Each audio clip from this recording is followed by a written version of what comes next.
ক'ত গ'ল চৰকাৰৰ অমৃত বৃক্ষ আন্দোলন পথ সম্প্ৰসাৰণৰ নামত বন ধ্বংসযজ্ঞ চকুৰ পলকতে বাগৰি পৰিল শ বছৰ পুৰণি মূল্যৱান গছ ছবি পৰিচালক ৰীমা দাস অভিনেতা আদিল হুছেইনৰ প্ৰতিবাদ সামাজিক মাধ্যমত গছ কটাৰ বিৰুদ্ধে প্ৰতিবাদ দুই শিল্পীৰ গছ থাকিলেহে মানুহ থাকিব শুনিবলৈ ভাল কিন্তু কিমান ফলৱৰ্তী হৈছে এই আপ্তবাক্যশাৰী চাওক এই দৃশ্য কেনেদৰে মুহূৰ্ততে বাগৰি পৰিছে হাজাৰ হাজাৰ মূল্যৱান গছ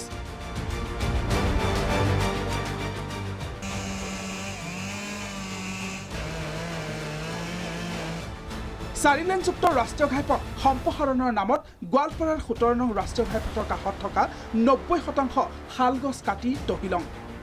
হাতী মানুহৰ সংঘাত জৰ্জৰ অঞ্চলটোত গছ কটাৰ ফলত কৰিডৰ বন্ধ হৈ হস্তিকুল বিপদত পৰাৰ শংকা যাৰ ফলত আৰু অধিক সংঘাতৰ আশংকা ৰাইজৰ ইতিমধ্যে গ্ৰামাঞ্চলত বৃদ্ধি হৈছে বন্যহস্তীৰ সন্ত্ৰাস নতুনকৈ গছ ৰোপণৰ দাবী প্ৰকৃতিপ্ৰেমী ৰাইজৰ আমাৰ উন্নয়নৰ কথা দোহাই দি অবাধভাৱে বনাঞ্চল ধ্বংস কৰাটো আমি সমৰ্থনৰ যোগ্য নহয় অঞ্চল ধ্বংস কৰাৰ মূলতে বহুত ঠাইত আমাৰ ইয়াৰ বেলেগ ধৰণৰ এটা ক্ৰিয়া হৈছে সেইটো হ'ল আপোনাৰ ই অঞ্চল হাতী উৎকৃত অঞ্চল বনৰীয়া হাতী উৎকৃত অঞ্চল যোৱাকালিৰ কথা আপুনি আজি মোক সুধিছে যোৱাকালিৰ কথা এই হাইৱেটো পাৰ হ'বৰ মানে এটা এই যাক বনৰীয়া হাতী পাৰ হ'ব নোৱাৰে তাৰ ফলত এই বনৰীয়া হাতীবিলাক গাঁৱত সোমাই কিছুমানতো ঘৰ মঙাই দিছে এই ধৰণৰ যোৱা নিশাও হৈছে এইটো বকুতো চকুৰ পলকতে বাগৰি পৰিল প্ৰকাণ্ড শ বছৰ পুৰণি গছ ৰাষ্ট্ৰীয় ঘাইপথ সম্প্ৰসাৰণৰ নামত প্ৰকৃতি ধ্বংস কৰা কাৰ্যক নিন্দা ৰাইজৰ কাটিব লাগিব নিদি প্ৰয়োজন হয় সেইখিনিতো কাটিব লাগিব কিন্তু যিমান পাৰে গছ গছনি বচাইহে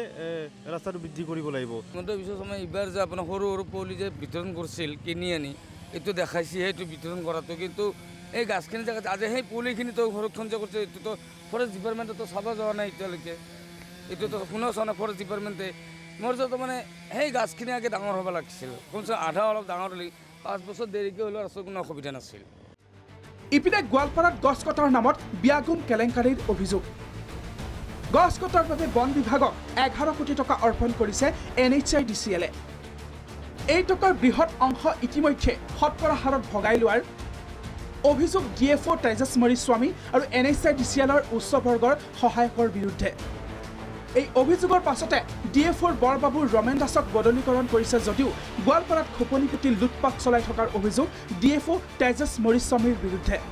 লুণ্ঠনৰ স্বাৰ্থতে ঠিকাদাৰক কাম নিদি বন বিভাগে নিজেই যধেমধে কাটিছে গছ ইয়াক লৈও ৰাইজৰ মাজত তীব্ৰ প্ৰতিক্ৰিয়া